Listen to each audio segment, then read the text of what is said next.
Selamat siang pemirsa, saya Linur Yasin kembali lagi dalam Bincang Teras Negeri. Kali ini kita mengangkat sosok para kepala daerah yang baru saja terpilih dalam pemilihan kepala daerah serentak tahun 2020. Salah satu pemimpin muda yang tampil dalam kancah pilkada tahun lalu dan terpilih menjadi bupati adalah Haji Hanindito Himawan Pramana Sarjana Hukum. Beliau adalah tokoh muda, lahir di Yogyakarta 31 Juli 1992, pendidikan terakhir adalah Sarjana Fakultas Hukum Universitas Gadjah Mada. Saya biasa memanggil dengan Mas Dito, tokoh muda, energik, mewakili generasi milenial dan baru terpilih sebagai bupati di Kabupaten Kediri. Darah politik mengalir dalam diri Mas Dito. Ayahnya adalah Bapak Pramono Anung Wibowo yang saat ini menjabat sebagai Menteri Sekretaris Kabinet pemerintahan Presiden Jokowi dan sebelumnya pernah berkiprah sebagai Sekretaris Jenderal Partai Demokrasi Indonesia Perjuangan. Jadi tak heran kalau Mas Dito ini bakal menjadi pemimpin muda, milenial, dan punya visi ke depan. Apalagi darah politik yang diwariskan oleh ayahnya sangat membantu beliau dalam memimpin daerahnya di masa yang akan datang. Nah, saya perkenalkan ini, saya akan menyapa Mas Dito dengan panggilan Mas Bupati. Mas Bupati, selamat siang. Halo Mas. Halo Pak Ali. Apa kabar? Baik Pak Ali. Pak Ali apa kabar? Selamat. Sebelumnya saya mengucapkan selamat atas terpilihnya Mas Bupati sebagai Bupati Kabupaten Kediri tahun 2021 sampai 2026. Selamat dan semoga sukses memimpin Kabupaten Kediri. Mas, amin. Ini acara yang digelar Tempo adalah Bincang Negeri.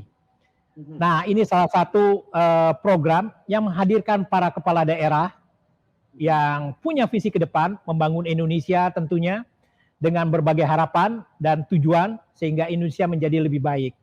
Salah satunya adalah Mas Bupati. Nah, langsung saja Mas, saya berbincang. Bisa dijelaskan bagaimana visi Mas Bupati dalam memimpin Kabupaten Kediri? Jadi sebenarnya Pak Ali, kalau bicara visi dan misi itu sebenarnya lebih mengarah ke retorika kalau menurut saya ya. Itu selalu semua kepala daerah itu visi dan misinya kurang lebih ya akan begitu-begitu saja. Tapi saya akan sampaikan, visi saya adalah terwujudnya masyarakat Kabupaten Kediri yang maju, berkarakter nasionalis religius, serta sejahtera berdasarkan ekonomi kerakyatan yang didukung birokrasi yang melayani. Nah, jadi artinya apa? Artinya karena Kabupaten Kediri ini tidak bisa dijauhkan dari kaum Nahdiyin, dalam hal ini adalah NU, dan juga Kediri ini satu lagi abangan, dalam hal ini adalah nasionalis, maka saya sampaikan bahwa terwujudnya masyarakat Kabupaten Kediri yang maju, yang punya karakter nasionalis religius, serta sejahtera berdasarkan ekonomi kerakyatan. Ekonomi kerakyatan itu apa sih? Jelas UMKM, karena UMKM hari ini adalah sendi ekonomi dan itu geliat ekonomi yang bisa menopang hidup masyarakat bawah, terutama yang terdampak didukung oleh birokrasi yang melayani, karena per hari ini birokrasi atau pelayanan publik di Kabupaten Kediri ini masih belum maksimal. Nah, Mas Bupati, apa program unggulan dalam bidang ekonomi yang akan dicapai oleh Mas Bupati dalam memimpin Kabupaten Kediri? Jadi gini, di bidang ekonomi kita sekarang ini sudah, kemarin pada saat masa kampanye saya melakukan pemberian legalitas gratis kepada 1.000 UMKM. Jadi kalau Kabupaten Kediri ini kan bukan perkotaan, ada yang masih di gunung-gunung, ada yang masih tinggalnya di dekat sawah dan sebagainya. Jadi artinya untuk menghidupkan ekonomi warga ini tidak bisa kita terus mau buat satu tempat bisnis distrik, itu nggak bisa. Jadi yang kita lakukan sekarang adalah saya mendata berapa sih jumlah UMKM yang belum punya izin. Kemarin itu pada saat kampanye itu total ada 1.300 UMKM yang kita bantu buatkan izin termasuk NIB-nya. Nah, setelah kita bantu buatkan izin, apa yang kita lakukan? Ini kita inventarisir lagi, mana yang potensial, mana yang belum potensial, mana yang sudah potensial. Ini kita pisahkan, lalu kita klaster-klasterkan lagi. Nah, ini kita berikan bantuan modal kemarin beberapa yang sudah potensial. Nah, ini kita bina bagaimana bisnis project-nya, bagaimana SWOT-nya, bagaimana pengembangan dan sebagainya. Karena banyak, Mas, persoalan di Kediri ini, contoh UMKM, saya itu hampir setiap hari nyoba produk UMKM. Jadi satu desa itu rata-rata punya 10 produk, sedangkan Kediri ini ada 344 desa. 10 produk itu paling sedikit. Jadi kalau saya kalikan ada 3.400 produk UMKM. Itu setiap saya cobain, itu rata-rata bisa bersaing di skala nasional. Saya yakin. Saya nggak heran banyak kepala daerah kayak Pak Ganjar di Jateng itu punya lapak Ganjar, ada Mas Gibran di Solo yang mengembangkan, karena memang per hari ini semua kepala daerah pasti fokus untuk memberdayakan UMKM di daerahnya. Nah, kesimpulan saya, kalau UMKM ini bisa dibina dan nantinya ditempatkan di sentra-sentra UMKM, apalagi Kabupaten Kediri akan punya bandara di tahun 2023. Artinya orang kalau pulang dari Kediri atau orang berkunjung ke Kediri terus pulang ke daerahnya masing-masing, saya pengen itu kayak orang datang ke Jogja, pulang bawa bakpia atau pulang bawa gudeg. Nah, ini yang sedang narasi ini yang sedang kita bangun. Di Kediri ini cukup banyak, ada tahu, ada sale pisang, ada pecel. Ini pecel kita sudah mulai beralih ke pecel ke kemasan, jadi nanti akan kita buatkan dari sayurannya dan sebagainya itu sudah jadi satu makanan instan. Gitu. Nah, Mas Bupati, bagaimana strategi untuk mengangkat UMKM ini yang kita tahu bahwa punya kontribusi besar terhadap perekonomian Kabupaten Kediri? Salah satu caranya untuk mengangkat adalah maka Kabupaten Kediri ini harus punya exposure-nya terlebih dahulu. Gaungnya harus ada di minimal di skala Jawa Timur. Per hari ini kalau saya cek, satupun produk Kabupaten Kediri yang bersaing di skala Jawa Timur itu belum banyak. Jadi artinya kita harus mulai membantu teman-teman UMKM ini bagaimana sih caranya digital marketing, bagaimana caranya branding awareness. Jadi mereka ini memang rata-rata UMKM ini saya minta, terus terang saya sebagai Bupati terpilih minta ke seluruh Karang Taruna, terutama anak muda yang ada di Kabupaten Kediri, coba cek UMKM di desanya masing-masing. Jangan terlalu fokus sama hal-hal yang sifatnya hanya di permukaan saja. Jadi artinya cek UMKM, ada UMKM apa, kalau ada UMKM itu bantu pemasarannya. Karena anak muda ini biasanya paling jago untuk urusan marketing dan sebagainya. Tidak bisa dipungkiri untuk melakukan pengembangan UMKM kita butuh anak muda hari ini. Bagaimana melibatkan para pemuda ini agar mereka punya visi ke depan untuk membangun Kabupaten Kediri, Mas Bupati? Jadi anak muda di Kabupaten Kediri itu senangnya dua hal untuk sekarang ini. Mereka senang mengelola tempat pariwisata. Yang kedua mereka senang untuk diajak diskusi tentang budaya. Ini yang menarik. Nah, saya mencoba merangsang mereka ini dengan ayo monggo kita mau wayangan bareng, ayo kita mau pecut bareng, ayo kita mau bicara mau nguri-nguri budaya, ayo. Nah, kalau kita mau bicara pariwisata, ayo, apalagi kita mau punya bandara. Nah, cuma jangan lupa dua hal ini, budaya dan pariwisata ini sedang tidak bisa kita lakukan. Kita nggak bisa pentas budaya karena COVID, kita nggak bisa punya sektor pariwisata karena COVID. Jadi maka yang sekarang kita lakukan adalah, ayo yang dua ini kita hold dulu, kita tahan dulu, ayo sama-sama kita berdayakan desa. Untuk apa sih sebenarnya UMKM? Ujung-ujungnya kalau UMKM-nya maju, maka pendapatan desanya pun juga akan meningkat. Begitu pendapatan desa meningkat, maka pengembangan untuk sektor pariwisata pun juga bisa meningkat. Jadi saya selalu mengarahkan ke sana. Kalau UMKM-mu maju, saya jamin pariwisatamu akan maju. Dan itu akan inline ya. Jadi kalau pariwisata maju, otomatis UMKM juga akan ikut terdongkrak. Nah, soal kesejahteraan nih Mas. Bagaimana Mas Bupati melihat sektor pendidikan dan kesehatan di Kabupaten Kediri? Dan bagaimana program unggulan yang akan digulirkan dalam 5 tahun ke depan?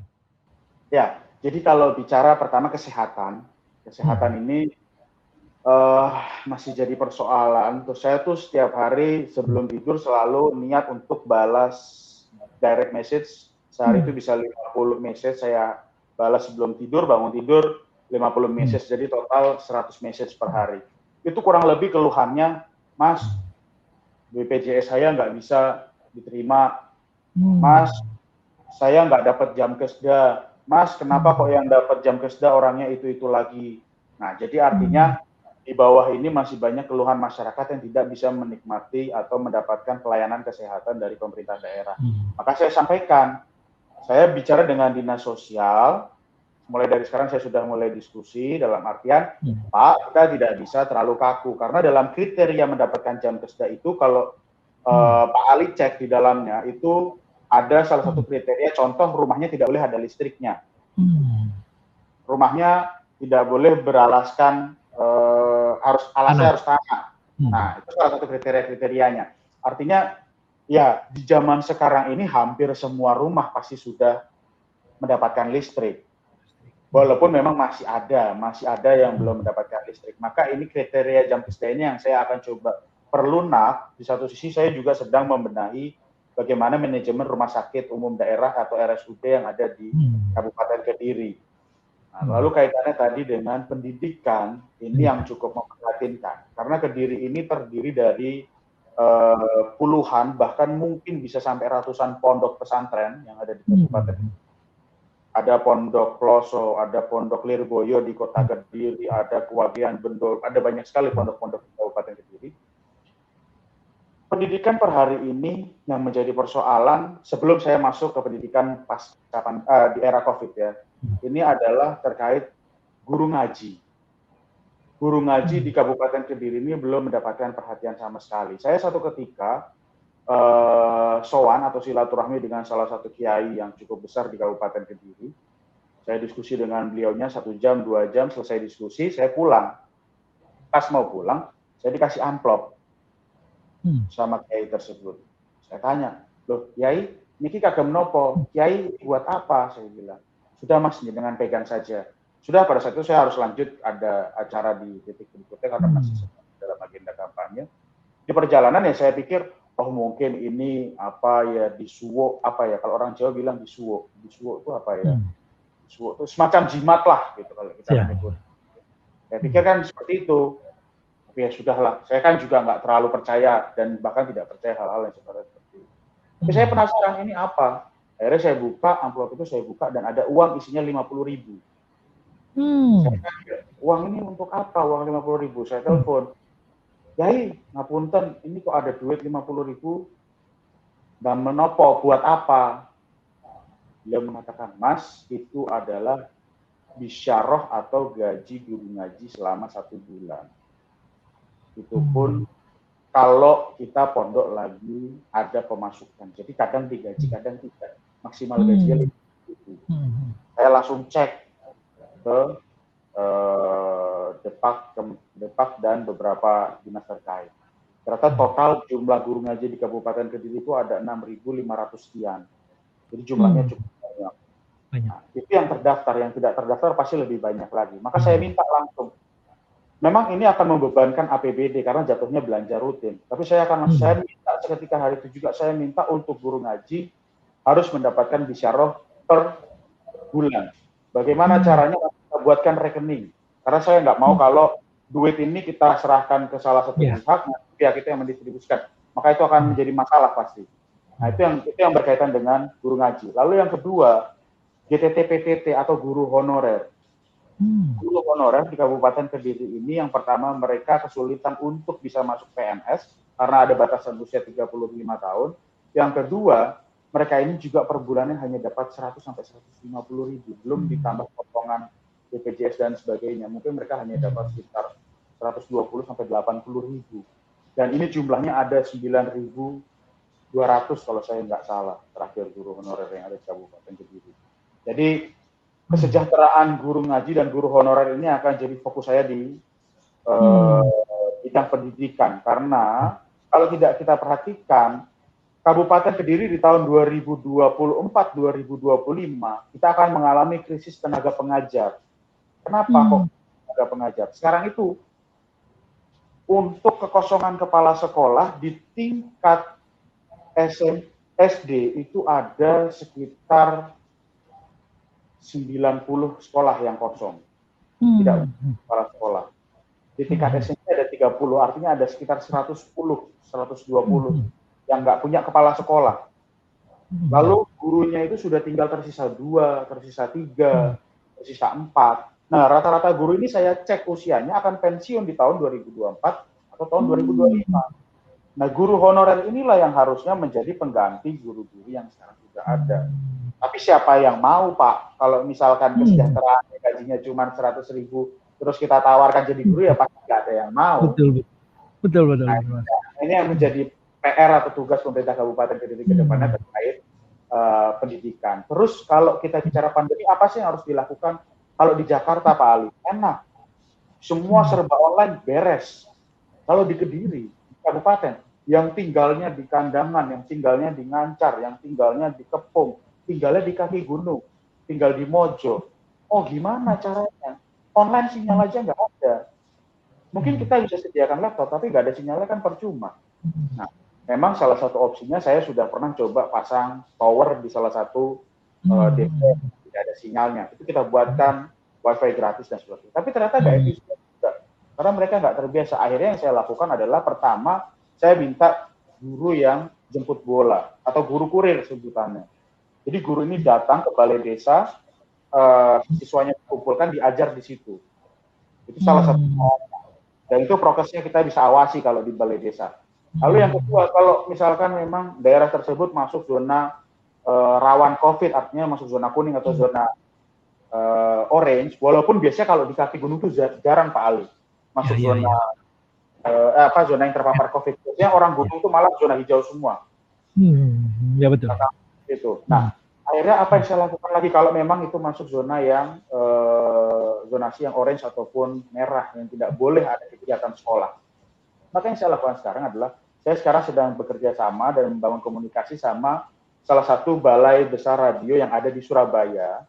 Semoga untuk bisa di jam-jam tertentu, contoh misalkan jam 9 pagi sampai jam 11 siang, itu nanti akan diberikan materi pengajaran untuk siswa kelas 1. Karena radio itu salah satu alat komunikasi yang masih bisa masuk ke pelosok-pelosok di gunung. Kalau buat saya sejauh ini solusinya adalah menggunakan radio. Itu. Ya. Nah, ini yang saya suka dari kalangan muda nih, ketika memimpin seperti Mas Bupati ini kan punya terobosan-terobosan untuk bagaimana mengatasi hambatan-hambatan itu. Nah, Mas, saya ingin tahu nih, Mas, bagaimana nantinya Mas Bupati itu bisa meningkatkan angka usia sekolah itu, partisipasi angka sekolah itu lebih tinggi atau meningkat pada masa kepemimpinan Mas Bupati. Oke, berarti yang dimaksud Pak Ali adalah HLS, harapan lama sekolah ya. Ya. Memang harapan lama sekolah di Kabupaten Kediri ini masih sangat rendah. Hanya di kisaran, saya nggak salah, di 7-8 tahun. Artinya itu jauh dari indeks yang seharusnya. Nah, satu-satunya cara adalah di Kabupaten Kediri ini memang rata-rata generasi milenial ini setelah lulus itu keluar dari Kediri. Karena apa? Bagi mereka tidak ada satu pekerjaan yang seksi untuk dikerjakan di Kabupaten Kediri. Karena apa? Selama ini kalau pulang ke Kediri ya ujung-ujungnya bertani. Kalau enggak ya itu saja pekerjaannya. Makanya kita sedang coba untuk ramu sama tim. Saya sudah gandeng beberapa influencer, saya sudah gandeng beberapa teman-teman Karang Taruna, saya sudah gandeng beberapa universitas yang ada di Kediri maupun yang akan kita ajak kerjasama. Untuk apa? Untuk nanti sama-sama ayo kita bangun Kediri, dimulai dari berbagai macam sektor yang mana saya akan membuat tim, itu memang isinya anak-anak muda. Jadi supaya memberikan harapan kepada anak muda di Kabupaten Kediri bahwa ayo loh, kalau kamu kerja di Kediri, kamu bangun daerahmu, itu ada loh. Ada potensinya loh, ada loh hal yang bisa dikerjakan dan ini sekarang sudah mulai bergeliat sebenarnya. Kayak kemarin waktu saya bantu 1.300 legalitas UMKM itu mungkin hampir 50%-nya sendiri dilakukan oleh generasi milenial. Jadi artinya para generasi milenial ini sudah mulai mencoba untuk masuk ke dunia bisnis, tapi mereka tidak tahu bagaimana caranya. Untuk mengetahui kekurangannya, apa kelebihannya, ini memang perlu pembinaan dari pemerintah kabupaten untuk bisa mengakselerasi mereka. Iya. Mas, kalau di sektor pertanian bagaimana? Kita tahu Kabupaten Kediri itu basisnya adalah pertanian, gitu. Ya. Nah ini saya yakin Mas Bupati ini punya terobosan luar biasa nih, bagaimana meningkatkan produksi pertanian di Kabupaten Kediri. Ya, jadi kalau bicara pertanian, maka itu tadi. Saya punya program yang saya sebut dengan DITO. Desa Inovasi Tani Organik. Ini biasanya kalau kepala daerah punya program Desa Inovasi Tani Organik ini nanti dimusuhin sama pengusaha pupuk. Pupuknya nanti saya pasti punya. Cuman nggak apa-apa, karena begini Pak Ali, kenapa kok pupuk organik yang saya gencar per hari ini, Kabupaten Kediri itu mengalami kesulitan pupuk. Sudah dari tahun 2020 bulan Mei, artinya hampir setengah tahun lebih kesulitan pupuk. Maka mereka tidak bisa panen dan sebagainya. Mereka sudah dibuat kecanduan, ketergantungan dengan pupuk yang beredar di pasaran. Maka kemarin yang saya lakukan selama kampanye, itu saya melakukan pelatihan, pembinaan, dan pendampingan kepada seluruh Gapoktan, dimulai dari pembuatan pupuk cair organik, proses penanamannya, sampai produksi panennya kita cek. Jadi kita ajarkan bagaimana sih cara membuat pupuk cair organik, ini bahan bakunya. Memang tidak bisa, kalau tadinya tanah itu terbiasa dengan pupuk kimia, kita tidak bisa langsung beralih ke pupuk organik. Mereka perlu waktu untuk adaptasi tanah itu. Biasanya kalau saya nggak salah itu kurang lebih 2 tahun, tapi kemarin kita bisa persingkat ke 6 bulan. Jadi kita gunakan semi organik terlebih dahulu supaya tanahnya terbiasa. Nah itu sudah kita lakukan, kemarin total ada 7 kecamatan yang kita lakukan dan alhamdulillah responnya sangat baik. Ini kecamatan beberapa kecamatan sudah minta untuk masuk program Desa Inovasi Tani Organik, dan itu hasilnya terus terang Pak Ali. Pada saat saya datang ke salah satu petani, terus petani itu bilang, Mas, alhamdulillah kita bisa panen. Itu kepuasan itu tidak bisa dibayarkan dengan apapun. Contoh besok hari Sabtu besok ini saya akan ada panen jagung organik. Hal-hal seperti ini yang sekarang sedang mulai saya galakkan di Kabupaten Kediri. Karena apa? Saya nggak mau petani itu ketergantungan dengan pupuk kimia. Kenapa saya nggak mau? Karena begitu ketergantungan dengan pupuk kimia, maka begitu nanti pupuk ini sulit beredar di pasaran, harga dari hasil panen ini bisa ditentukan oleh tengkulak. Petani tidak bisa menentukan harga sendiri. Tapi kalau petani bisa buat pupuk cair sendiri, bisa panen sendiri, bisa menanam sendiri, tentunya Pemkab, terutama dalam hal ini Dinas Pertanian harus memonitor ya. Itu maka nanti saya minta untuk petani cabai harus berani menentukan harganya sendiri dan sebagainya. Dan jangan salah, Kabupaten Kediri itu adalah salah satu produsen cabai terbesar di Indonesia. Karena per tahun itu bisa sampai 180 juta ton cabai yang dihasilkan. Itu Pak. Menarik. Ini yang salah satu juga kalau kalangan muda itu memimpin lebih kepada pro lingkungan, ya Pak, ya Mas, yang salah satunya. Jadi meninggalkan yang berbau-bau polusi, tapi kita mengarah kepada kegiatan yang ramah lingkungan. Itu bagus sekali untuk masa depan kita sebetulnya. Nah, Mas, salah satu program unggulan dalam kampanye kemarin itu ada yang namanya hampir sama nih dengan panggilan Mas Bupati, DITO. Tapi ini DITO. Itu apa, Mas? Itu tadi, program itu Desa Inovasi Tani Organik. Oh, itu program pertanian saya. Jadi saya singkat jadi Desa Inovasi Tani Organik. Gitu. Sebenarnya ada satu lagi program yang ini saya terinspirasi dari salah satu kepala daerah, saya sebut saja Pak BTP. Bagaimana dulu beliau di saat memimpin DKI setiap pagi meluangkan waktu untuk bertemu dengan masyarakat, untuk berdialog dan diskusi di balai kota. Nah, saya terinspirasi dari beliau karena Kabupaten Kediri ini rindu dengan pemimpin yang bisa diajak cangkuan, diangkringan, ngopi bareng, lesehan dan sebagainya. Maka saya setiap Jumat itu saya berencana untuk mengakomodir dengan membuatkan acara namanya Jumat Ngopi, Jumat Ngobrol Persoalan dan Solusi. Itu semua masyarakat Kabupaten Kediri boleh hadir ke pendopo, boleh bertemu dengan bupatinya, boleh diskusi sama saya, apapun persoalannya. Mulai kadang Mas itu orang itu masyarakat kalau curhat itu kadang bisa dia curhat lagi berantem sama suaminya, curhatnya ke saya bisa ya, tapi ya saya tanggapi secara normatif saja kalau yang sudah seperti itu. Artinya saya buatkan acara itu tadi, Jumat Ngopi, Jumat Ngobrol Persoalan dan Solusi. Itu bagaimana kepala daerah, kadang kan nggak melulu kita ini harus belusukan sebenarnya. Kan ya waktu yang memang dibutuhkan saja gitu. Jadi saya buat memang meluangkan waktu dari Jumat pagi sampai Jumat siang sebelum sholat Jumat, itu saya bersama bertemu dengan masyarakat. Tentunya tidak lupa. Mas, ya. dalam acara Jumat pagi itu, apa yang bisa ditarik kesimpulan dari keinginan dari para masyarakat Kabupaten Kediri, Mas, yang disampaikan langsung ke Bupati terpilihnya ini? Sebenarnya, Apa? kalau saya lihat, poinnya adalah masyarakat ini pengen bisa berdialog dua sisi, dua arah dengan kepala daerahnya. Ini yang selama mungkin hampir kurang lebih 20 tahun mereka tidak rasakan.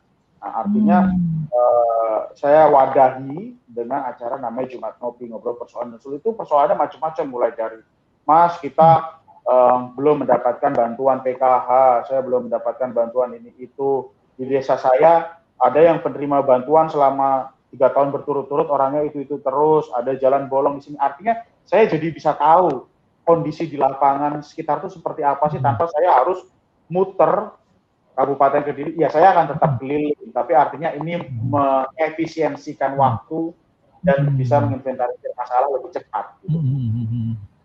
Nah, Mas, sebentar lagi Mas Bupati ini akan dilantik menjadi Bupati ya. Apa perbedaan ketika Mas sebelum masuk ke menjadi pamong lah ya, pamong di Kabupaten Kediri ini dengan sebelumnya, Mas? Apa bedanya, Mas? Gak ada bedanya sih Pak kalau saya lihat. Ada bedanya ya, kalau bedanya lebih kepada tanggung jawabnya itu pasti. Yang kedua, kalau mungkin tadinya saya tidak berinteraksi dengan semua pihak, dalam artian kalau sekarang kan saya harus berinteraksi mulai dari kiai, ulama, gawagis, sampai preman, petani, maling sekalipun, atau pembalap liar, saya juga harus komunikasi. Jadi artinya semua elemen harus saya sentuh. Gitu. Ini mungkin yang bapak saya pun tidak pernah alami. Ya, menarik. Kabupaten Kediri itu kalau bisa disebut selain sebagai sebagai kabupaten santri, dan itu nasionalismenya juga kuat. Nah, apakah bagaimana Mas Bupati ini bisa mempertahankan identik Kabupaten Kediri yang sudah sekian lama itu, Mas? Nah, ini yang kita harus bentengi, yang mana Kabupaten Kediri ini terkenal dengan kabupaten dengan puluhan atau ratusan pondok, maka saya minta untuk ulama-ulama ini bisa membantu saya untuk bentengi Kabupaten Kediri dari dampak sosial yang mungkin kurang baik dengan nanti adanya bandara. Walaupun saya yakin jauh lebih banyak positifnya ya, tapi memang ini tergantung bagaimana seorang kepala daerah bisa mengambil keputusan. Karena pasti begitu ada bandara, pariwisatanya akan berkembang. Begitu pariwisata berkembang, mau tidak mau kehidupan dunia malam ini juga akan berkembang. Nah, ini yang harus diimbangi dengan tokoh-tokoh agama tersebut. Oke, Mas Bupati, kita udah hampir 20 menit berbincang-bincang nih tentang visi, misi, dan harapan banyak pihak di Kabupaten Kediri terhadap pemimpinan Mas Bupati. Nah, sebelum saya menutup, mungkin ada kata-kata akhir yang bisa disampaikan untuk publik, khususnya masyarakat Kabupaten Kediri, Mas Bupati. 3 kata aja, Mas. Ayo lawan COVID. Terima kasih. Ya, terima kasih Mas Bupati atas bincang-bincang santai kita hari ini. Sukses selalu, dan saya berharap Kabupaten Kediri ke depannya lebih maju lagi dan bisa mengatasi COVID ini dengan segera. Dan yang paling saya sukai dari kepemimpinan muda adalah punya terobosan yang luar biasa dan tanpa birokrasi, dan cepat mengambil keputusan dalam berbagai masalah. Sampai di sini acara bincang-bincang kita. Sampai ketemu di lain kesempatan. Terima kasih.